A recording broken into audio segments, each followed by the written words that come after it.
Oh, we're ready to go. Hi, everybody. Lisa O'Brien, Director of Taos Housing Partnership.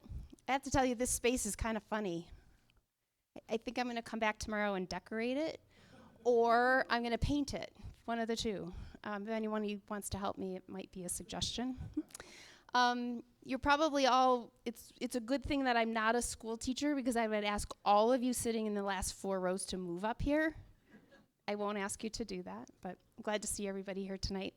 I think this is our 6th month of our speaker series, and it just continues to be phenomenal, and we just keep saying, great, let's keep doing it, with the exception that next month is our last one for 2025. So we will pick this up again in 2026. If you have ideas on topics, please get with Alexandra, and we will sort of do our best to kind of make that magic happen. Tonight's speaker is Daniel Werwath. Most of us know Daniel. Daniel's been working with Taos Housing Partnership since before we were even a thing. So Daniel was the guy who brought a lot of our market analysis and really sort of the data that got us to the points of figuring out what Taos Housing Partnership was going to do in this space of housing. So Daniel has continued to just be this incredible resource, both to me personally and to the organization, and is also very widely known in the state. So we're really pleased to have him here tonight. The topic of his presentation is affordable housing development. And if you can't see, because all of you who sat in the way back, can anybody read this in the back row? Probably not. God, I want your glasses, because I have to stand here and read it. So yes, I did not wear my heels, otherwise I would demonstrate that this is some of what we're up against. I'm going to hand this over to Daniel, and we're going to have this be a very, hopefully, an interactive conversation. Some of the stuff that's in here, many of you in this room have heard, and I'm going to say, from my experiences, we need to hear it again and again and again and again and again to understand completely the complexities that we have in front of us. So I just say thank you for coming, and I'm going to hand it off to Daniel, and he'll show us the butt backwards and heels as an example. Thank you, Daniel. Thank you, Lisa. Always great to be here. Appreciate the opportunity to chat with people about this stuff. I've spent, I have a slide for it, but 20 years plus working on housing stuff in New Mexico in a lot of different ways. And I think I need to add some caveats right now, which is like everything that's in here is based on current assumptions. And it's so weird out there right now in trying to build housing, whether it's regulatory stuff, material prices, tariffs, workforce. It's every aspect of this hyper complex thing is very, very strange and uncertain right now. So this is a sort of overview of the complexities of why there's not just like affordable housing sprouting up everywhere around you, because you'll see the path to getting a project from concept to fruition is very challenging and very fraught, probably more fraught than it's ever been, more expensive than it's ever been. But yeah, I like this quote because in my last job, I worked for the governor. I was her housing policy advisor, and I was working a lot with the Home Builders Association, and market rate builders kept being like, well, you guys have it easy. You come from the nonprofit world. You just build, and it just goes super straightforward and super easy. I was like, no, we do all the things you do, plus like federal compliances, plus grant applications, plus income certifications, plus all this other stuff, right? And so part of this is to kind of map out that, and also make a challenge that like, maybe this isn't a good way to do things. Like maybe we need to rethink how we do some of this stuff and how we've approached it. And maybe communities like Taos can be really great opportunities to do that because you're the right scale. You have a lot of really awesome local talents that other communities don't have. So that's the inspirational message. Ooh, clicker. That's me. That was the thing I already said. So the thing that I think is unique about like the perspective I bring is that I have done direct service. I started out as a home buyer counselor helping people buy their first homes. I have written grants. I've designed programs. I've built housing, both rental and home ownership under affordability programs. And then I've also done like community planning. I worked on the team that wrote the Town of Taos Housing Plan in 2009. As I said, worked for the governor, working on state level policy. And I've worked not just in New Mexico, but really around the Mountain West, in a lot of cities and towns that are a lot like Taos and Santa Fe.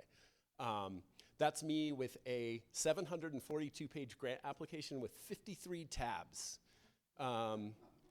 that made my hair turn gray. Actually, because we won that grant, and then I had to actually build the housing. Which is the other thing. Sometimes you win the grant and then you actually have to do the thing. But that's kind of the underlying piece here, is that like we make this stuff all really hard and it's really challenging. It takes a really long time. Just building housing is about the most complex thing you can do in the United States. So that's one of the big points I want to get across today.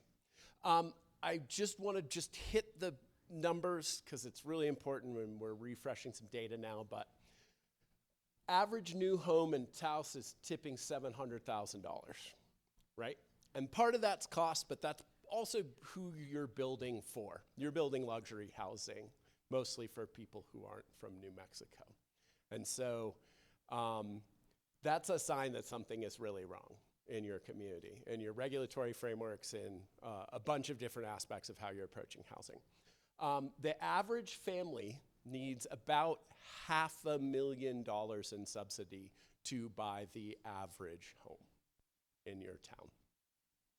So when we talk about developing affordable housing, those numbers add up really quickly, right? And so solving that isn't like a project-based thing, right? We need different approaches. We need lots of different angles that we're coming into this at. The other big thing that we're just dealing with is it does probably cost $450,000 to build the most basic housing unit in Taos right about now. So that's hard, because that's like most people can't just afford like the hard cost to build a house, right? So it requires some strategies and public investment, other ways to overcome that. Overall, we're in pretty rough shape. This is the median new home price in New Mexico, so you guys are topping that by a couple $100,000. But at the state level, 86% of New Mexicans cannot afford the median priced home. So this is a problem that's going on everywhere. New Mexico is about twice as bad as the nation as a whole for affordability, and Taos is a little bit worse than New Mexico as a whole. So just context. Underlying this, I'm going to hit this over and over again. This is your building permit trend since 05. I threw this together pretty quick. I didn't get the years in on the bottom of that graph, but for the county. So looks like this is about how much housing you need to be building for your population in a given year. And you pulled it off for a few years around 04, 05, 06, that kind of boom building years. And then since then, we literally have not, this is the dip of the Great Recession here, and we have not recovered from that. So not only do we have like not enough housing for the moment, but we have not enough housing from the last 15 years, right? We got to catch up on the housing we didn't have. This is true statewide. This isn't Taos. This is the whole state is like this. Santa Fe is like this. Albuquerque's like this. The state graph looks just like this, and it's daunting, because that's a big part of why housing's so expensive. If you don't have enough housing, it's going to be expensive. So how do we get new housing? This is the quick version of it. It's like we look at community needs, we create a project concept, we site ID, acquire a piece of land, we go through an exhaustive and expensive design process with the hope that we'll achieve government approvals to build it and they don't change it too much. I skipped financing because it didn't really work in the graphic I had, but we got to get financing in there and a grant money. That's like a big piece in there. And then you got to build it and then you got to sell it, right? Or rent it. So it's literally one of the most complex and layered processes we have in commerce in the United States. You deal with regulatory stuff at every level, from your town to your county to your state to the federal government, overlapping complexities. you essentially place yourself at the center of a web of stakeholders that are really hard to work with. Local government, bank financiers, construction people, you as a developer of affordable housing, constituents, your clients, right? You're in the middle of all those people managing this hyper-complex transaction. And it's a lengthy process. In the best case scenario, it takes 3+ years to put a project together and actually get it vertical and get people moving into it. Quite often it takes more. One of the big project I worked on last in Santa Fe was a community-based design for an affordable live-work rental project. It literally took a decade to get built on city land with lots of grants and other things. So, and it's a high level, it's a very speculative process, and it has a high level of risk. You have to spend a lot of money to get to the point where you can actually do something. And that's extra hard when you're using public funding or you're using, scarce resources to get there. Oh, I added a no there. Build for your community needs. So this is like really where you need to start is understanding your community, what the gaps are, what the needs are, and there's 2 levels to that. You can look at incomes and home costs and look at the gaps and all that stuff. You also need to talk to the people who need houses and understand, do they want to own a house? Do they want to rent a house? Do they want a big house? Do they want a little house? Do they want a little house where they can walk to the plaza? Do they want a big house with horses? You got to figure out what your market is. And that helps you scope in and start thinking about things. You got to understand your scale of development. Are we building 5 houses? Are we building 30? Some of that's constrained by funding. Some of that's constrained by capacity, by sites that are available, by zoning. Those housing types, configurations. Do people want attached housing? Do people that's maybe less expensive? Do they want detached housing that's more expensive? Those type of things. And then you've got to figure out what people can actually afford based on the incomes in your community and how you get to those prices, right? You've got to back into what affordability means in your specific community. A lot of that's data and studying things.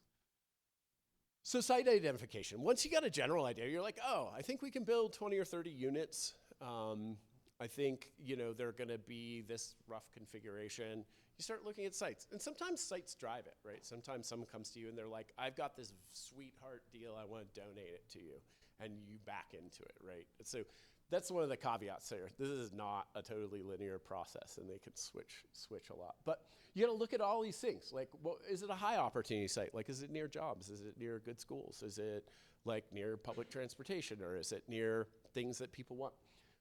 Amenities, can people get grocery? A lot of affordable housing programs will actually score you. Can you get to a grocery store? Can you get different things, right? So it's one of the layers you have to look at. Price, below market. It's sort of like a job. You know how you can never get a bigger raise than the one you negotiate when you get hired? You can never get more subsidy than what you negotiate out of your land purchase, or if you can get a below market rate purchase, or you can get a piece of land donated, right? That gives you a really big head start. And then you got to look at zoning. Does this allow the type and density of housing that we need to create affordability? Physical characteristics. Is it cross-cut by arroyos and we're not going to be able to actually build on any of this? Or the soil's been disturbed and we're going to have to spend hundreds of thousands of dollars removing and engineering soils. And then one of the most important ones, proximity to infrastructure. How far away is the water line? How far away is the sewer line? How far away is electrical? Those things. I've turned down, as a nonprofit developer, turned down land for free that costs too much to get infrastructure to it, right? So sometimes free isn't free. And I apologize, I'm getting over a kid crud from last week, so my throat's a little raw. And I'm out of practice in talking to people because I've mostly been playing with a 3-month-old baby lately. So design stage. There's a couple schools of thought on this, right? And one of them is, let's do community-based design, right? And I think I led probably one of the most intricate community-based design processes that we've done around affordable housing in New Mexico.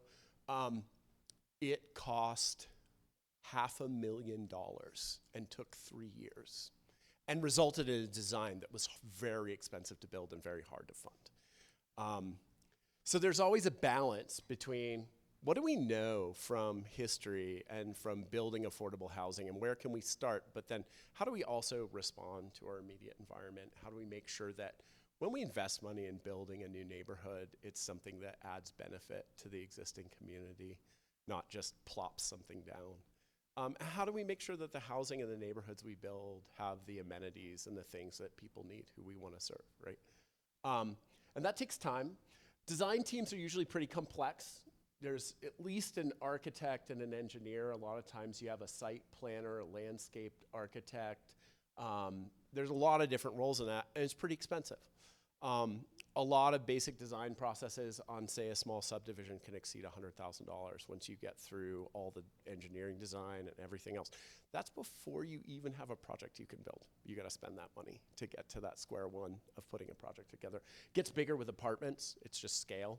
There's a lot of square footage, and you got to draw a lot of things to make it happen. But it is really important that you do community and constituent input. I'm going to give a pitch at the end of this that you got to do it at the right times, right? And it's like, yeah, we want, this is a specialized field, despite all of us having lived in houses our whole life and all being some sort of housing expert because of that.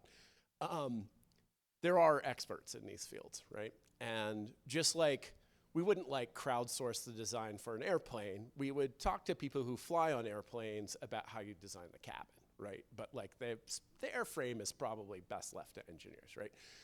Think more about public input like that, right? Rather than let's blue sky this, right? Because you end up with sort of like an everything bagel that doesn't make anyone happy and maybe can't get built.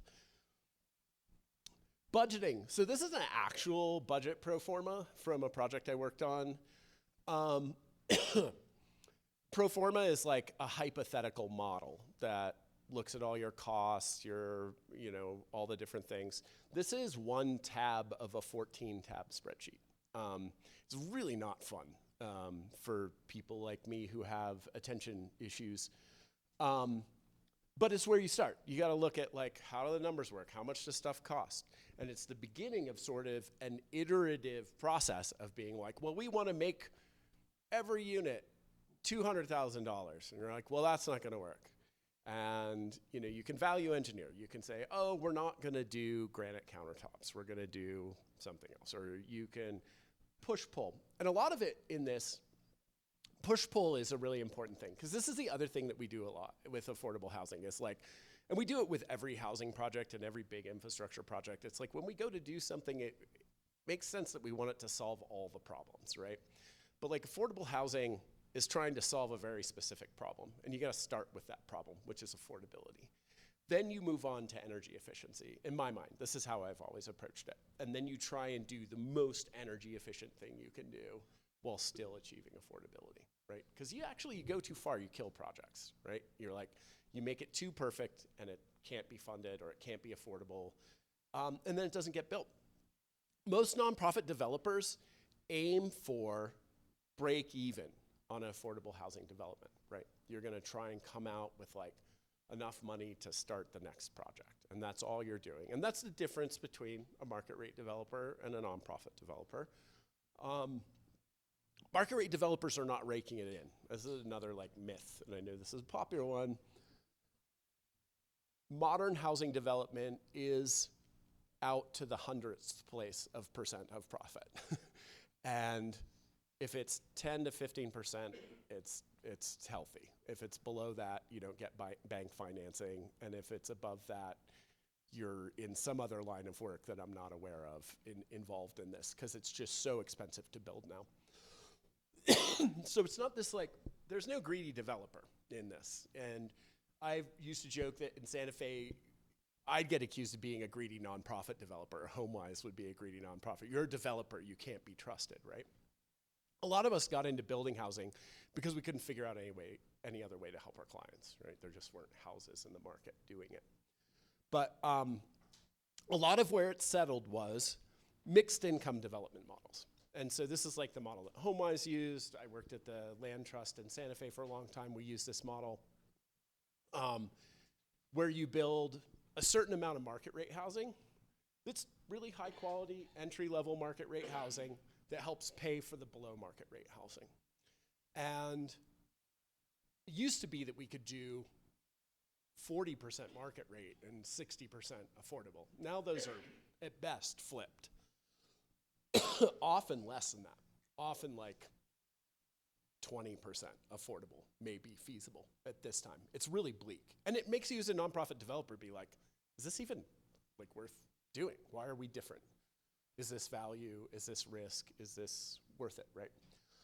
But the great thing about mixed income development models is you're not hugely dependent on external subsidy. There's not a lot of money out there for building affordable housing. The federal government provides about a fifth of the money needed to serve everyone who income qualifies for housing assistance in the United States.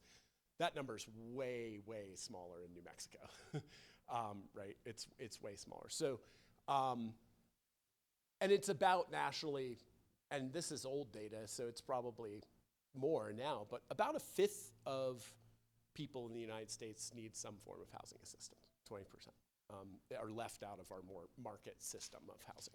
So probably that's reaching a third now, but we're getting less than a fifth of the money we need to serve them, right? So there's not just money to do that. So we got to think other ways. And you can go to foundations and you're like, hey, local foundation, we want to do affordable housing.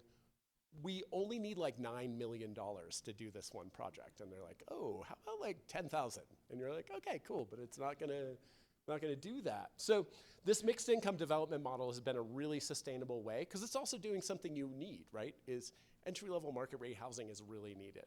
People who earn $5,000 a year, too much to qualify for affordable housing, also need housing. And actually, my argument is as communities, we need to move towards focusing on starter housing as the most important thing that we do. Our codes, everything needs to focus on building small, economical housing. Used to be a huge part of the new housing market. It's dropped to be about 17% or below at the national level is starter housing now. Most housing is mid or high luxury housing. So we're just not building it the way we used to. The other problem with budgeting right now is who knows what is going on? Like, I can't even think about what the world is going to look like in 18 months, let alone think about it in like the context of like a budget pro forma like this, right? Tariffs, labor stuff, deporting our workforce, who builds houses, interest rates, what are they going to do? It's just like, you can't, if you told me 5 years ago where we are today, I would have been like, you're insane, right? And now it's like, you have to be ready to do that every 3 months or 18 months. So that makes it really hard to do this budgeting step.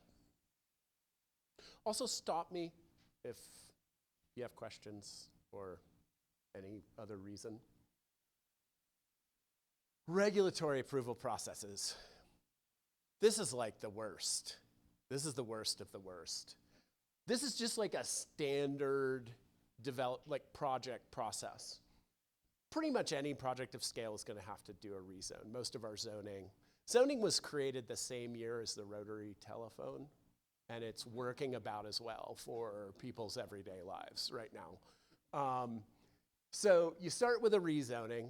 That's always just brutal, right? Because like everyone's got a bunch of issues with their community, and unfortunately, like public hearings about land use cases are like our only place to adjudicate them right now, and it's not great.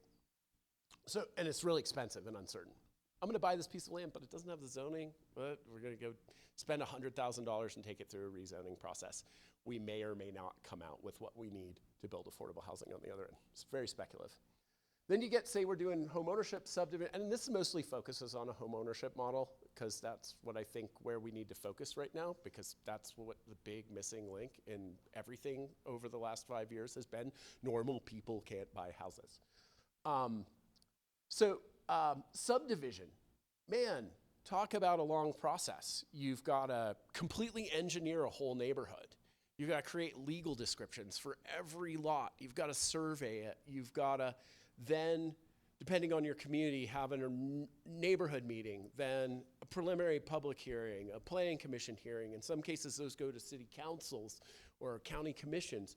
And it's usually a 3-step process, right? You got to go back and back. And it minimum takes 6 months to do, and a lot of money. $100,000 is the number I've heard lately for a subdivision in Taos, is what it takes. That's what you got to pay, surveyors and architects and all that. Once you get through that whole process, you then apply for construction permits for the individual houses. And that's a whole separate application process. Luckily, it doesn't usually involve public hearings, but that's a further regulatory step.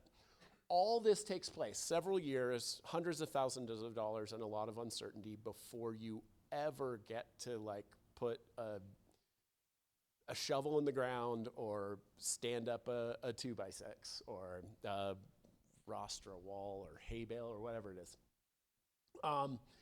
Then you go into the construction phase. New house, I don't know what it is. It's like 8 to 10 inspections to build a new house. And it's at every step, and you can't go to the next step till you finish the last step. Really good production builders can build a house once they start in about 120 days, which is amazing. Right? That's like a modern miracle to me. If you're building a one-off, that's like a production builder who's building the same house over and over and over again, right?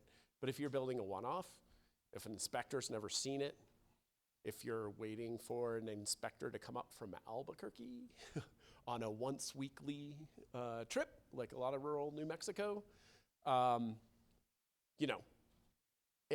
it's a real thing. And one of the really big things is time is money, right? And if you mess up an inspection and you lose 2 weeks, you pay hundreds of dollars in interest. If you're building an apartment complex, 2 weeks is like $25,000 in project overhead, insurances, rental equipment, stuff like that, right? A month, about $40,000 a month to operate a rental housing development project, just in overhead, just to exist as a construction project. So that stuff really matters. And I'm going to hit on that again. Time is money. And we can't like magically lower the cost of construction materials, but we can make this take less time and make it less uncertain and lower the risk for people building houses. And then at the final end, you get a certificate of occupancy, which says you've correctly passed all these steps, you've correctly passed all these inspections, and the requirements for habitation for the local government are satisfied. And then for us in affordable housing, we have some other steps, like satisfying our funders or HUD or other third parties who have stakeholdership in what we've built. These are some affordable housing specific ones. This is the backwards and heels part of the conversation. So if you use federal funds, you trigger what we call in the industry cross-cutting regulations. So if you use any federal money in your project, you're subject to all federal cross-cutting regulations for the most part. That includes environmental review. So you have to produce usually about a $25,000 report that says that you're not destroying the environment when you're doing this. A lot of this is irrelevant, honestly, right? It's things like, it's layered and layered over the years of like, somebody built an affordable housing project next to a cement plant once, and we're gonna make sure that never happens again. And it just costs money, takes time. You can't spend a single dollar until you have your environmental review in place if you're doing a federal project, not 1 cent. And if you do, you can't use the federal funds. It's a real gotcha. There's, yeah. You pay like $25,000. It's mostly just aggregating stuff that's already out there and putting it there, and you send a couple letters to different people, and they respond and say, yeah, there's no endangered species, yeah, there's no archaeological sites that we know of, that kind of stuff. Fair wage, so Davis-Bacon, that's a federal requirement for prevailing wage. Our wages are relatively high in New Mexico, so like we already comply with that.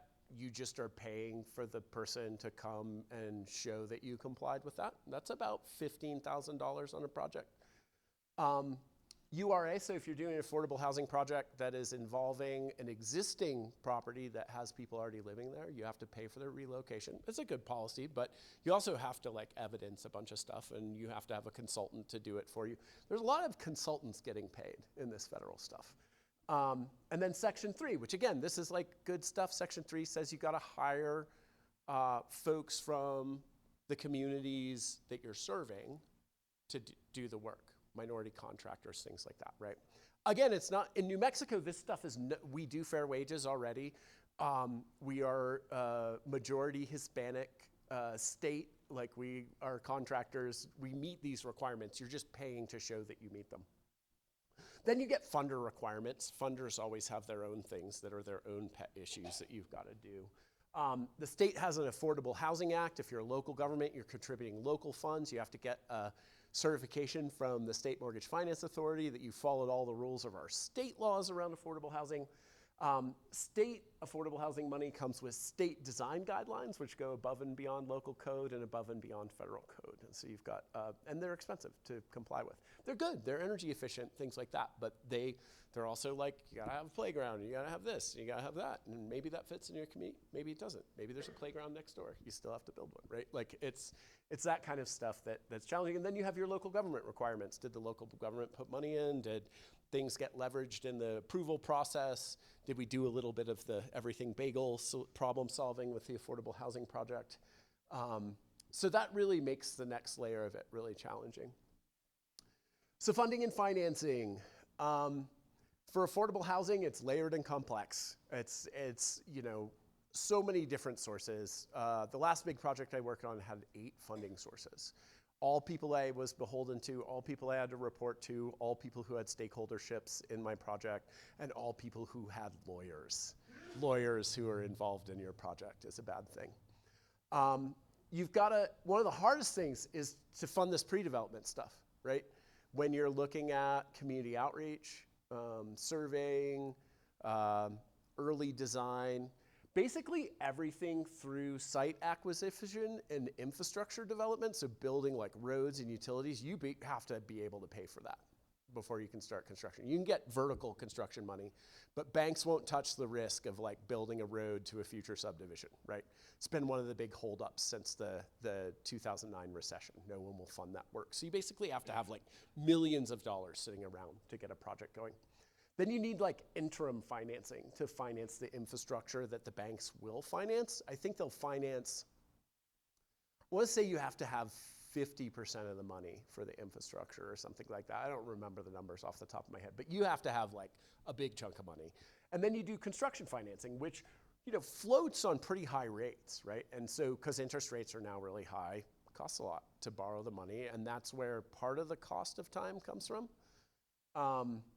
And then for affordable housing, we're doing grants. We're applying for grants. There's federal grants, there's local money, there's state money. That takes a lot of time, a lot of energy. And then you have to report on all of them later, which was what I hadn't thought through on that project with 8 funding sources. The job when the project was finished was to report out quarterly to all these different stakeholders. Another really good type of thing is down payment assistance, right? That can help for a project like that. If a community just has that available, you can tack it on. And that helps either extend affordability of the existing house, or it helps get to that affordable level in a high cost environment. And then again, this thing that I talked about before, the cross subsidization, selling a $500,000 house and taking the $100,000 of profit to make a $300,000 house, which is kind of the current numbers. To the right here, this is a financing checklist. This is one from an actual project. That is the checklist. That is a HUD closing checklist. That's everything you need to get a HUD loan. I think there's like 76 things on there, and they're not little things. They're like wet ink signature survey, and it's really daunting stuff, and it's pretty thankless, honestly. Wait, I hope I'm not bumming everybody out about this. I'm bumming you out. I know, this is unfortunate. I should have previewed you with this. Yeah, I feel like you need, for the developers in the room, I'm sorry. Okay, construction. Here's the fun part. This is the part everyone thinks that building affordable housing is, and it's actually this really tiny blip in the middle of the process. It's the sexiest part. You know, for the most part, this uses all the same people that build everybody else's housing, right? You're working with same subs, same contractors, same folks. There's no magic special affordable housing developers or contractors who build this stuff. As I was saying, it takes about 120 days to build a modern home as fast as you possibly can. 9 months for a multifamily unit, because you got to do a bunch of stuff. You got to do a bunch of site work. You got to do a bunch of other things and they're much bigger buildings. But right now we're having a real hard time with construction. It's a really, really challenging time. Material costs are actually backing off a little bit, but maybe there'll be tariffs. Maybe there won't. We don't know. You certainly can't know in your budget. We have these demand factors that are going on, and like climate change is now a thing you have to think about when you're doing projects, right? Like when I was starting this project, the contractor was like, whew, it is like the middle of summer, just about to be hurricane season. Let's order all our transformers right now before Louisiana gets them all, because they're about to get their periodic wipeout of 10,000 housing units and then rebuild it. Like we're competing with natural disasters for resources in New Mexico, and this is just gonna get worse. And then the labor stuff is just wild, right? We probably a generation of tradespeople left housing development in the 2009 downturn. So we're already understaffed.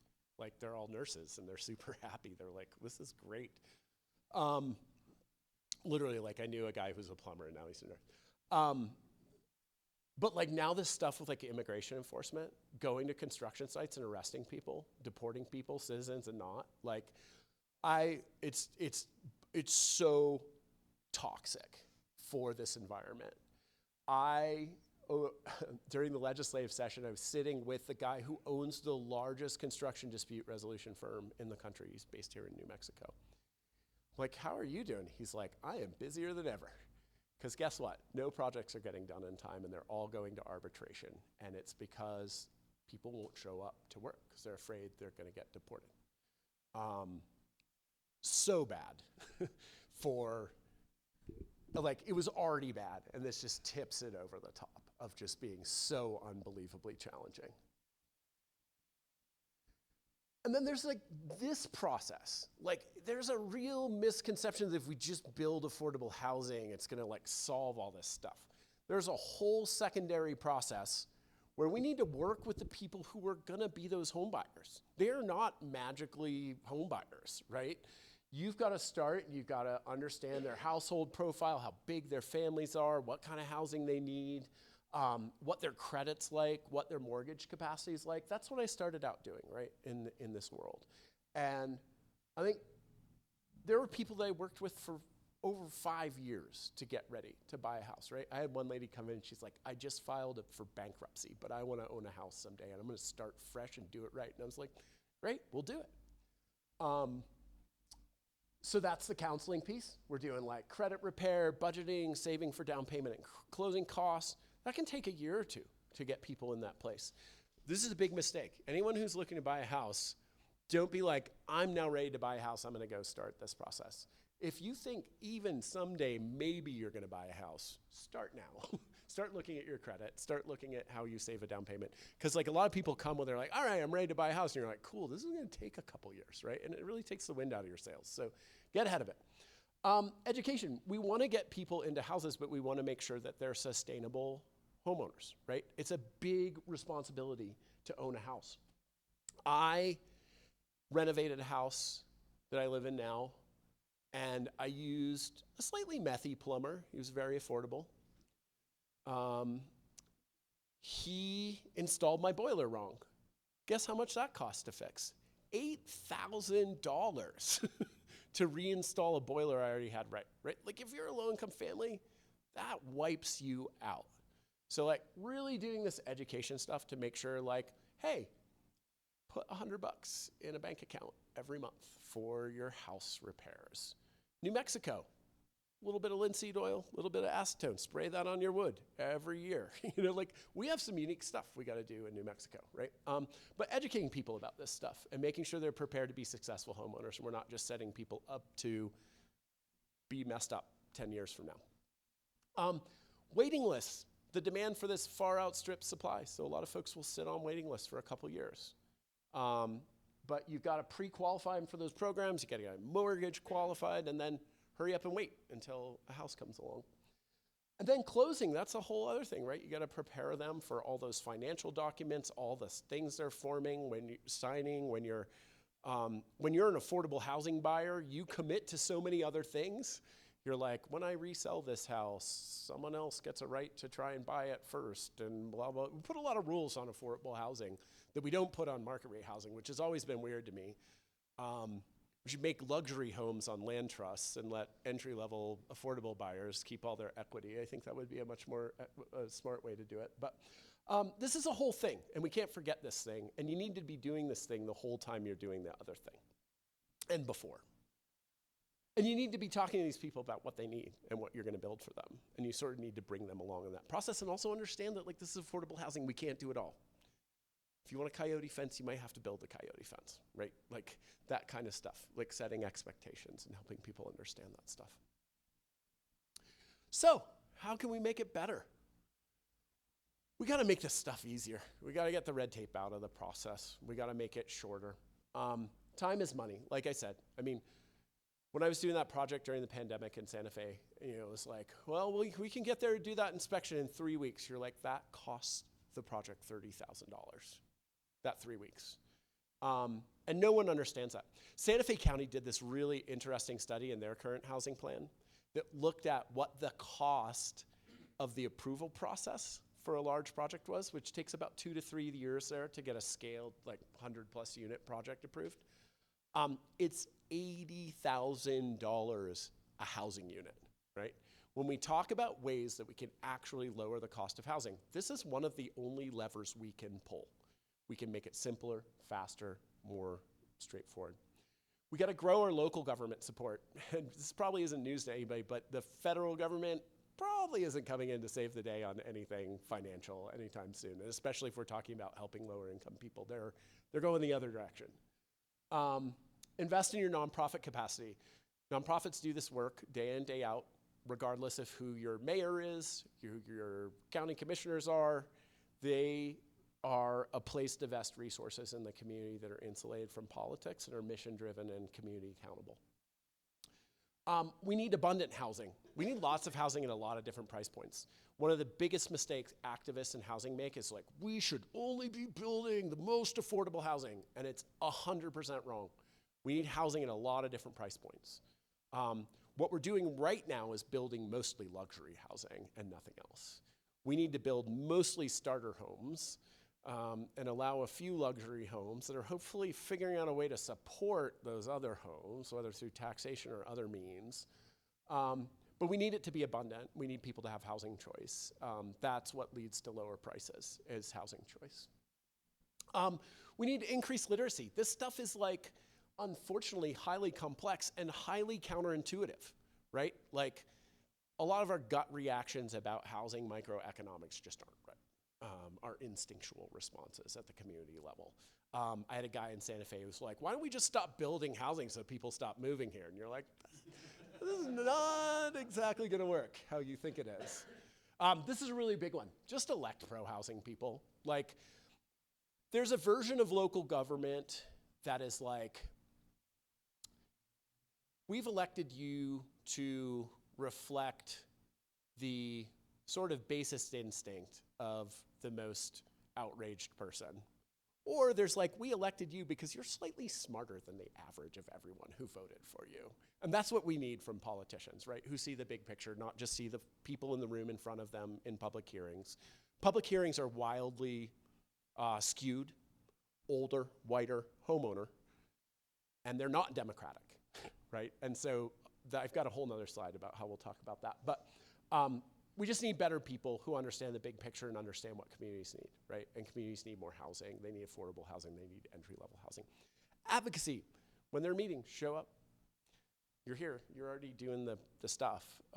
But there's other ones, right? And educate your community and talk about this stuff. When you hear people saying, we just need to stop building housing so people stop moving here, correct them. And then my big one, because both your town and county are in the process of looking at land use, it's time we updated from the rotary telephone version of land use. And so there is a hearing. That's where we usually do these. I'm glad we're not there today so I can speak freely. But we need to change how we do this stuff. The idea that we're going to go through this whole expensive, circuitous process, and then we're going to go like, hey, elected officials, do we get to do this or not? How many? 3 dozen people are in the room, and they're mad about it, so no. It is absolutely insane that we do it this way. We're used to it. We think it's like the good thing to do, but it is absolutely insane that we do it this way. What people are moving to are having really, really dynamic and in-depth public input processes when you design your code. And then you get everyone to agree on, we agreed on these things. And this is what they look like, and this is the standards. And then when they come to Andy, they just give him a thing, and Andy's like, yep, and nope, fix that, and yep, okay, great, we can go, right?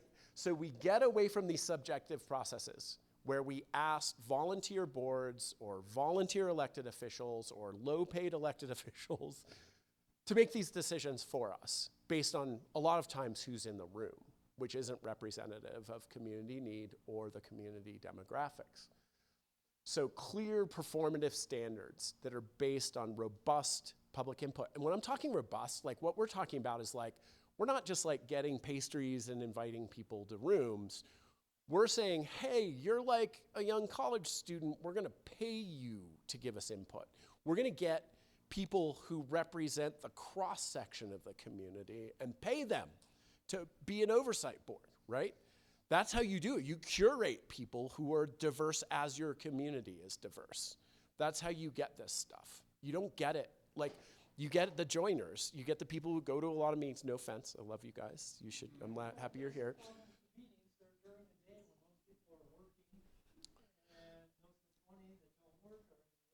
Okay, here's my it's a quip, it's an anecdote, but like our process of local democracy was like designed in the 1600s to benefit the landed gentry, and we call it democracy, but it's not really, right? This system was never meant to be equal, and it's not. It doesn't. It's not representative. It doesn't represent communities. The book, Commissioner, you have, right? You will hold up your book. So this is like Neighborhood Defenders. That woman, Catherine Einstein, she's a Harvard researcher. She data analyzed public comment from 3 years of public hearings in Massachusetts and statistically quantified how non-representative those people were of the larger community. And it's highly skewed, right? They are not representative of the community. They have more time. They live next to a project, and so they're scared about it. That person has way more motivation to show up than someone to be like, hi, I'd like to out myself as low income to the highest elected officials in my town and say that I am hypothetically in favor of this housing, which I probably won't get, but will help someone like me, right? Like that's the idea that we have when we do these public hearings. It's really off. So the other things we can do, smaller lots. I know it's like anathema, especially in Taos. We love like space and gobbling up the mesa, y'all. Like at some point we've got to look at like, when does that mindset degrade the thing that we're here and we love, right? As we sprawl out into the desert. Parking requirements. Stop making housing developers subsidize the auto industry. This is like the number one thing. Like, why? Why do I have to build 2 parking spaces when I build a house? Why? Why do we? You need 2 vehicles in case one breaks. I have a shameful number of cars, and I'm not even gonna most of them from the 80s. Like I'm with you, but like, let the market decide how many parking spaces you need. That's not a government mandate to tell me to build $40,000 worth of parking so that someone can sell a $35,000 car to someone, right? That's crazy, like that we do that. It's insane that we make the cost of every house includes the cost of parking, whether you have a car or not. We should have houses with parking, houses without parking that are cheaper for people who don't use cars because they are literally saints on earth. Pre-approved plans. This is another really great thing that a lot of communities are doing. Some people are doing it at the state level, mandating that communities have pre-approved plans. Your architect puts it on your site. It's already been through all the review processes. It can save $5,000 to $10,000 per unit. I was just talking to a really smart guy from the Pew Charitable Trust earlier today about this. $5,000 to $10,000 right off the bat with a pre-approved plan. A really popular one, casitas, ADUs. Just have pre-approved plans. Come in with your plat, be like, put that on there. There's my little drainage thingy. We're good to go. You can build a casita, right? You could solve a lot of problems by building a bunch of casitas. And then allow multiple housing types in all zoning districts. This is the other thing. We got to get out of this single family prohibition stuff that says that every house has to be detached, everybody needs a yard. We've got to allow for different types, especially if we're going to respond to climate change. This is a big piece. If we want neighborhood amenities, if we want other things, we need to get denser. And we need that starter housing. We used to build a lot of 2, 3, 4, 5, 6 plexes. Then 4plexes became commercial construction and need sprinklers and blah, blah, blah, blah, blah, blah. Really, really challenging. And then they're prohibited in most areas. So like having that different types of housing, naturally smaller housing, naturally more affordable housing, that's where we need to move. So as you go into these land use and zoning processes, there's a lot of great resources. There's a lot of work that's been done nationally about this. And there's a lot of best practices out there to look at in doing this. But what it really comes down to, and what you see in this hearing, right, that's a contentious land use hearing, you remember. What's happening in those rooms is no one asked anybody for a really long time what they wanted in their community. And they're there trying to solve for that problem. And you can't solve that problem in that room, right? And what we get in the end is no housing or less affordability trying to appease people who can't be appeased by that process. And we frankly get like a lot of housing that isn't that great, right? So we need to move to a different thing where we spend a lot of time in deep consultation with community to arrive at what we're okay with and where. And once we decide that, we say, this is how this works and this is what you do. And it doesn't go to a public hearing. We did meetings about this. We all agreed. And this is what you have to do. And then it makes our planners' jobs easier. It reduces the time that projects take. It reduces the amount of public sector cost to do this. Managing land use frameworks is highly expensive, right? Like we spend a lot of public money going through these processes. Making them simpler benefits everybody. And I think we can do it in ways that really reflect community values. But you gotta invest. This is not a cheap process. It's not a fast process. But it's really where we need to go if we're going to solve this. We need to move away from the other way of doing things. That's it. That's my last thought for you. I've forgotten the approval stuff. You know what I forgot? Utilities. I don't know how Kit Carson is. I hope they're better than PNM. But PNM, you can wait a year for a subdivision engineering design. You can have a finished project and be waiting on PNM to start construction. Department of Transportation, if your project fronts a state highway, you gotta get approval from the state DOT to create an entrance. That can take a year, right? These are all the different layers of stuff. I thought of those when I was driving up and I was like, on a state highway, I was like, right, state highway approvals. I didn't even remember it in the thing. So happy to answer questions. That's my phone number. Text me, send me a message, call me, talk about housing. Yes. No one has run from the room, and there are 2 doors open, so I'm very pleased. Yeah, one with a really good view, like One straight with a outside. really good view, yes. You could. Oh no, please. I have a secondary mic. If you have questions, I'm gonna pass the microphone on so we make sure we get it on tape. Oh, come on, at least one question. Yes, Mr. Jones from aisle 5. Clean up on aisle 5 here. So on the pre-approved plans, like I know City of Albuquerque has some. What is the mechanism there? Do you have to have that approved by ordinance, or I mean, can it No, just be I mean, something? you could start a library I mean, if our you wanted building- to. I mean, you could. Yeah. They're public record. Like plans are public records, Right. right? Like, If they're there's- approved, they're approved, right? Yeah. You know, most of my work on this has been looking at where local governments have been compelled to do this by states. You know, we tried to do this when we liberalized guest house regulations in Santa Fe in 2019, and it got scrambled by the pandemic. But we actually brought together the Home Builders Association, the Association of Realtors, because they've all got money, and we were like, hey, can you fund doing this stuff? And they were really into it. You know, where you get wrapped around the axle a lot of times is going to be your legal department. And they're going to be like, who's liable for these plans? It's like stamp, there's an architect, like get over it. Tell them to go bark up a tree. Like it's just no culture. But there's a lot of different ways to do it. Some places have a library. Some places have a curated set of like, here's a studio, 1, 2, 3, guest house, fourplex, whatever types. Other places just make libraries of everything that comes in and make plans available. And that has maybe some IP issues that you'd want to wade through. But Maybe if we had some generous architects who were willing to submit some plans. no, architects need to be paid. Sure, yeah. Yeah. Of course. Small percentage of the total construction cost.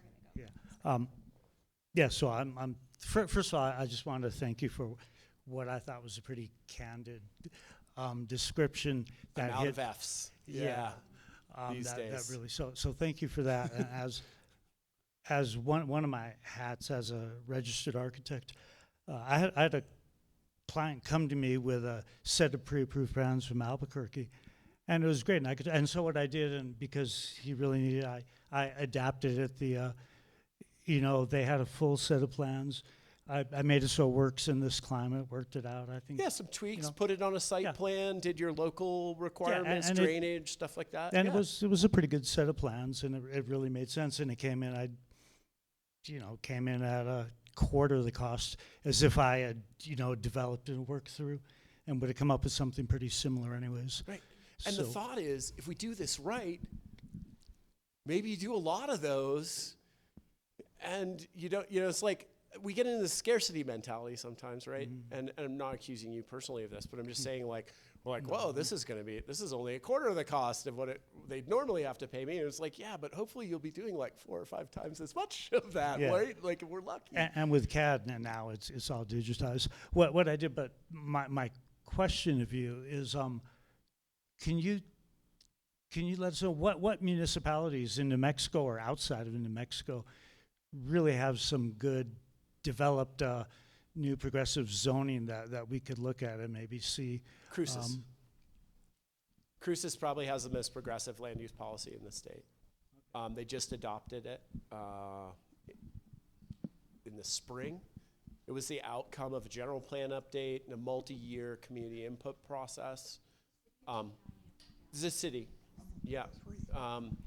And it, there's a couple great city councilors down there, Becky Corin and Councilor Biancomo, who sort of led the effort from the political side from a real equity lens. Because this is really equity. Like, I didn't go this raw, but I will now because I feel like it. But like, zoning's racist. The only reason it exists is to separate low-income people from higher-income people. That was the original idea of Euclidean zoning, was you're on that side of the tracks, we're on this side of the tracks. And we have to stop that stuff. Most countries don't do stuff like that. We do. It's gross. But Las Cruces led a really good process. They were already really good. Like when I was at the state, I was sort of surveying different people. I'm like, how long does it take to get a permit approval in Las Cruces? And they're like, oh man, we're trying to get it faster. Sometimes it takes 2 weeks. Right? Because they're not like sitting there with a Ouija board over like 400 pages of code trying to like decipher the intent of a 1982 ordinance that said that your portal had to be 0.75 times the height of your total bill, right? Like they're a little more straightforward on it, right? And the culture there is a little different. Housing there is very affordable. Land there is very affordable, but housing there is very affordable. And they have a different labor market and a different building climate and a bunch of different other things going in. But that's the new gold standard in the state for zoning and a great place to look at and start as a community. When I was at the state, I was hoping that we could develop at the state a sort of model code that local governments could then use. Because that's like where most zoning came from, was like some model code that probably the municipal league had in like 1972, and now everyone has that.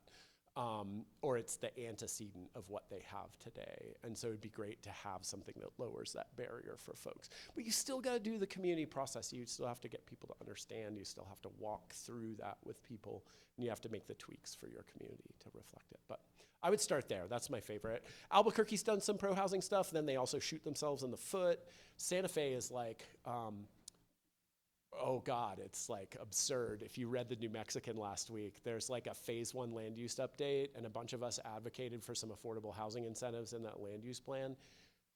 It has been a year since it was introduced and as a draft, and it's been in the legal department since then, right? It's like we can't get out of our own way. And we're like, this is like a housing, like probably 2,000-3,000 families a year are getting displaced from Santa Fe because of affordability. And they're like, we're just making sure this is all really correct. But the other side of this is $50 filing fee, and you can sue over a land use decision in district court. So, thresholds are low for, you want to be right about that stuff. So.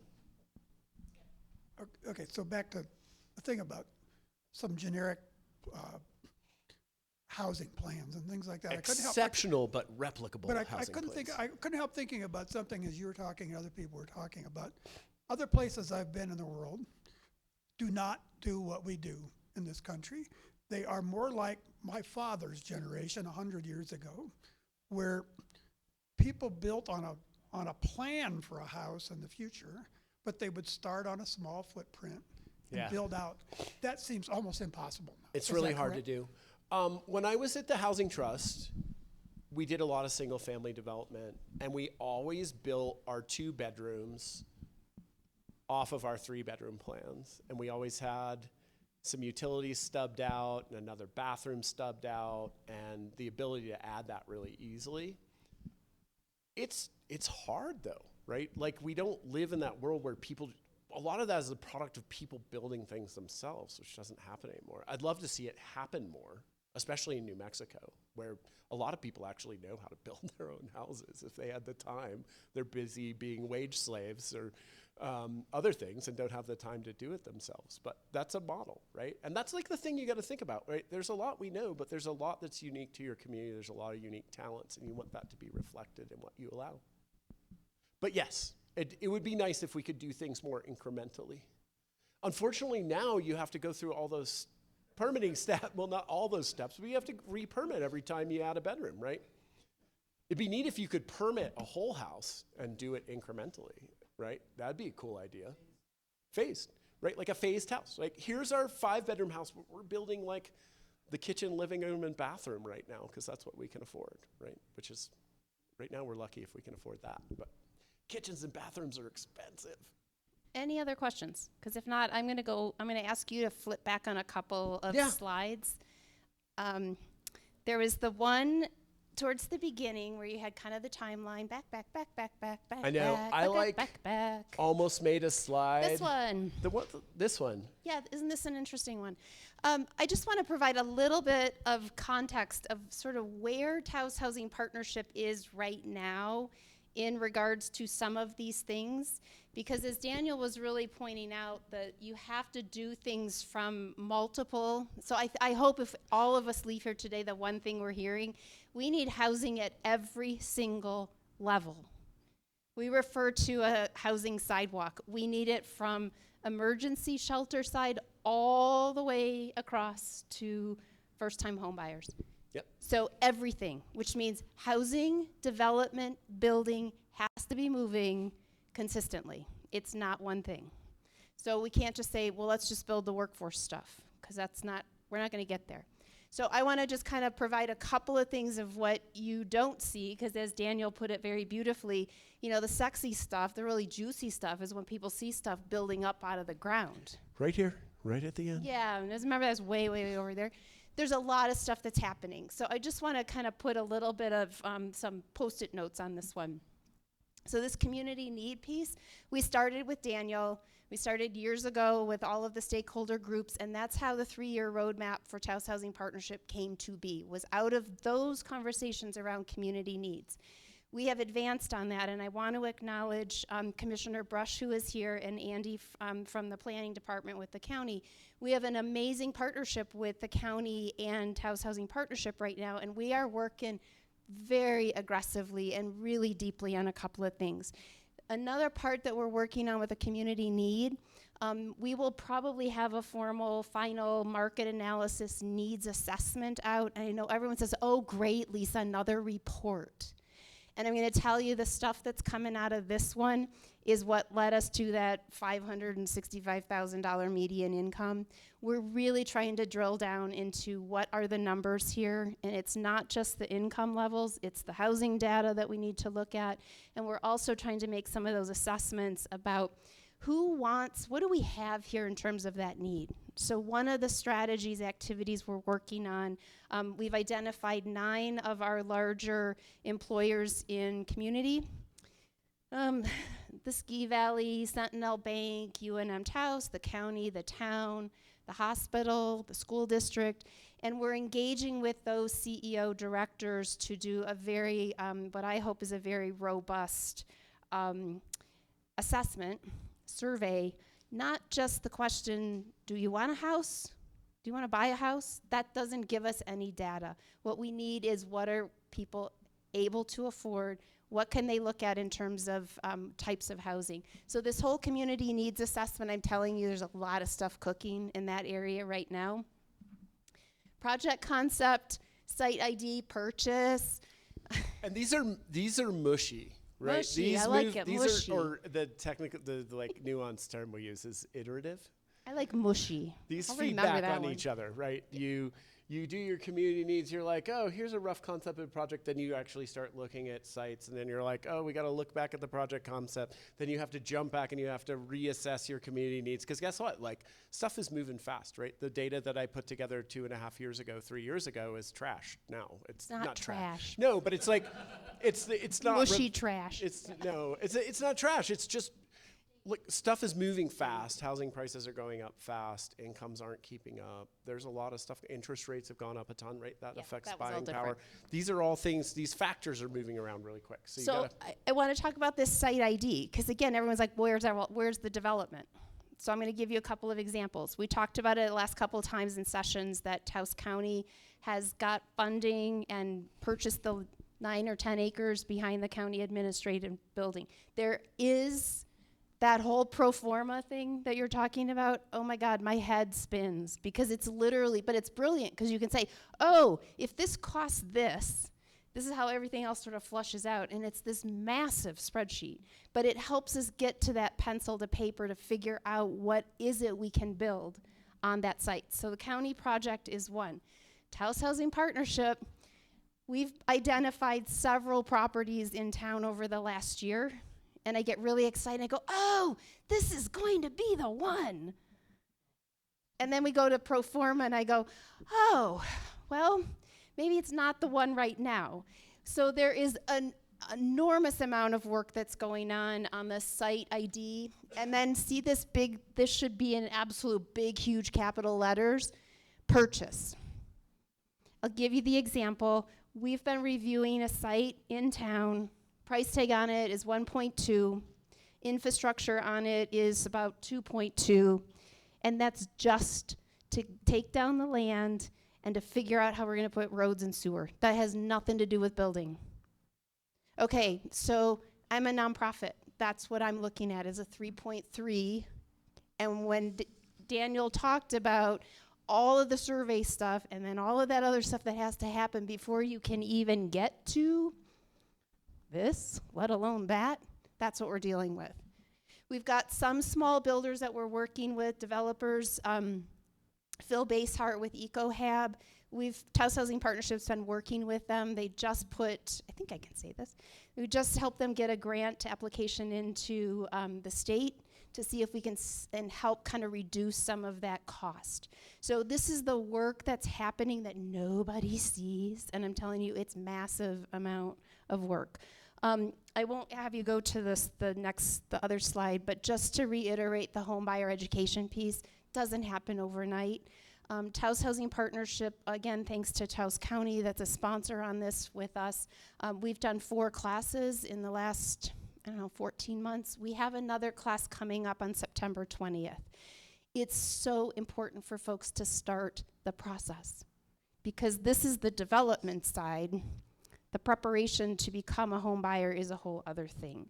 So September 20th, there's a flyer in the back. I also wanted to put a plug in that the town is also working. They're working on Chamisa Verde. So they got 7 of the 3D printed homes going up. So there is movement happening across our sidewalk, and we're still going to have these things to figure out. Home buyer education class, September 20th. You can register, sign up online. We may do another one this fall if we have a lot of interest. The other piece that Taos Housing Partnership is, we're ready to announce, but I don't have details on it yet. When Daniel showed the slide with the home purchase, I've been corrected. It's not called home buyer counseling. It's called home purchase advising. Taos Housing. That's a regulatory. Okay, there's a right. regulatory Okay, reason see, for I've that. embraced regulations, so now They're it not spills HUD off my certified head. housing counselors as well. Taos Housing Partnership will have a home purchase advisor in our office 1 day a week. That's fantastic. We don't have that here. So we're starting out slow. We're going to test it out 1 day a week. Probably, I'm guessing next month we're going to start. And we're kind of poising ourselves to say, all right, maybe by January we can do 2 days a week. It's partly to build those anchors for folks. So as they've taken that class, that we're also being able to offer those services to get folks ready to get on those lists and hopefully get into those homes. The last thing I want to say is book club, book club, book club. This is the book that we are reading. Oh, Did you nice. know we're doing a book club? You mentioned it before, but Yeah. I So thought the commissioner was just no, we advanced. mention it, and then You we were mention it, foisting and on her. then we say, yes, we're going to do it. Neighborhood Defenders. Book club will be at Taos Housing Partnership's office on Wednesday, September 24th. There's no tests, so don't feel like you have to have read the book to come. There's some really cool stuff in here. This is also on our website, so if you would like to participate in a book club, it's our first time. And I saw the book on her office the other day, and there must have been 75 Post-it notes down the side. And I went, There's oh boy. Another plug I'll make for Catherine Einstein and Neighborhood Defenders, that book. On her website, she has a great one-sheet that summarizes how out of whack public hearings are.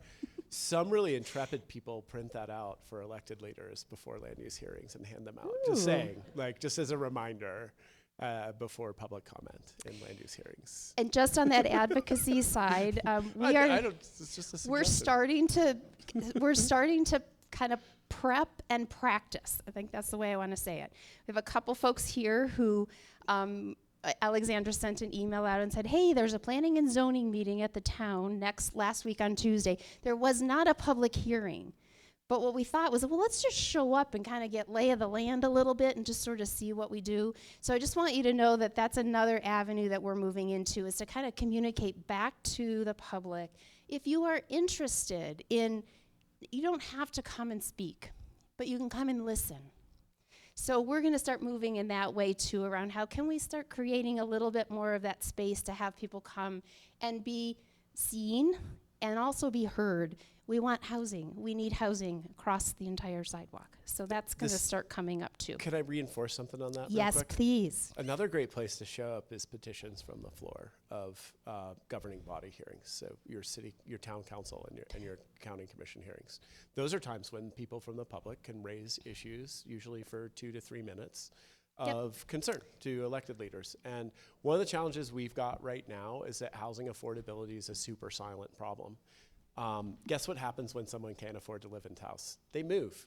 They don't send a letter to their former town councilor or county commissioner about that, right? It's a very silent problem. And most people are sort of toiling in housing affordability. So like raising the visibility, advocating for new tools. A big one here that's missing is down payment assistance. You guys really need to get some down payment assistance programs going. Okay. Not you. No. I mean, I hear you. no, the public bodies with the money need to Yeah. create these programs, and you need to administer them. But that's a really important tool, and it's one of the prerequisite tools you're going to need to do this other stuff. So just showing up and being like, hey, we need more housing for locals. We need affordable housing. We need to invest in this. We need to support our nonprofits that do this work. Just reminding them, because it's easy to get lost, because they're also thinking about cops and fire departments and all the other ills stuff. of the world. Federal money disappearing. And I just want to acknowledge Commissioner Brush, because you bravely spoke up at one of our housing sessions and said, please come, please be the voice, please, because again, elected officials only see and only hear who's in front of them. And that's on all of us. So I just want to commend you again for the bravery of standing up as an elected official saying, I welcome it. Yeah, more public comment, please. Yes. The last thing I'm going to say, and then we may have a couple other questions.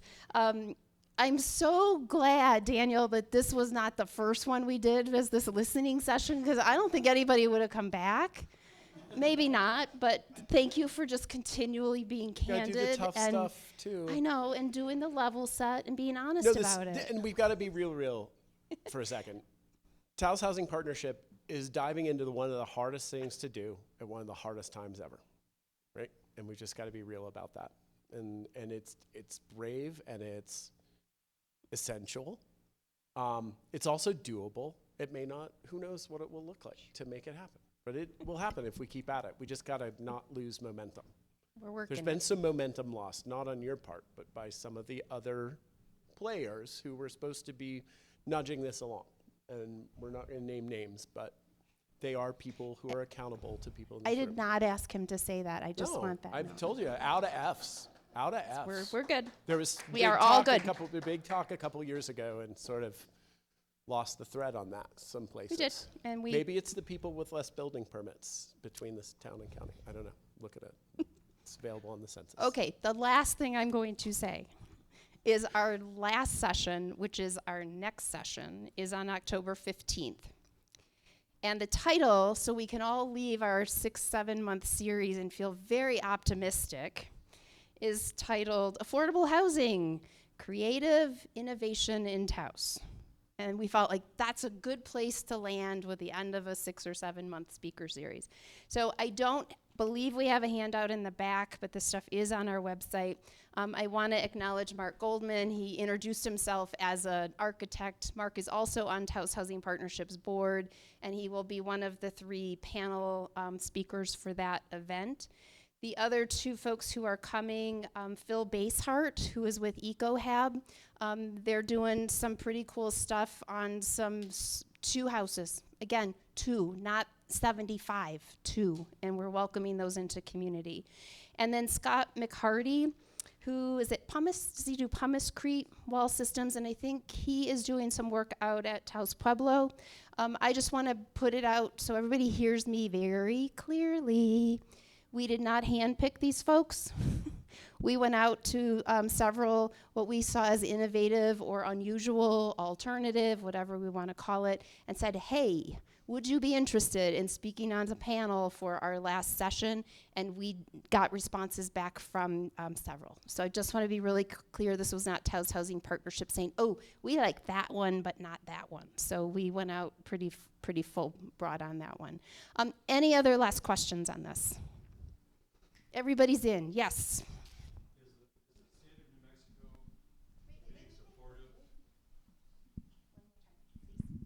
Is the state of New Mexico being supportive for affordable housing since the state of New Mexico has billions in reserve?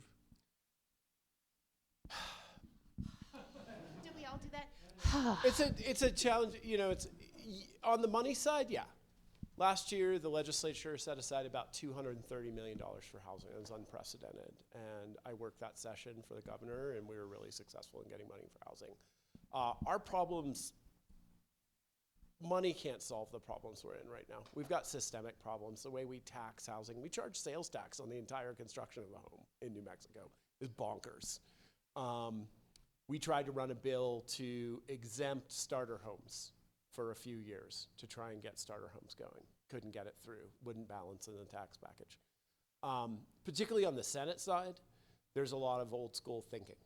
We'll throw money at the problem, but we're not gonna look at zoning reform. We're not gonna look at some of these bigger things that could be done at the state level. So I'd say we're winning on money, we're failing at the systems change we need. Look at Las Cruces, it probably costs, I'd say $40,000 less to build the same house in El Paso than it does in Las Cruces.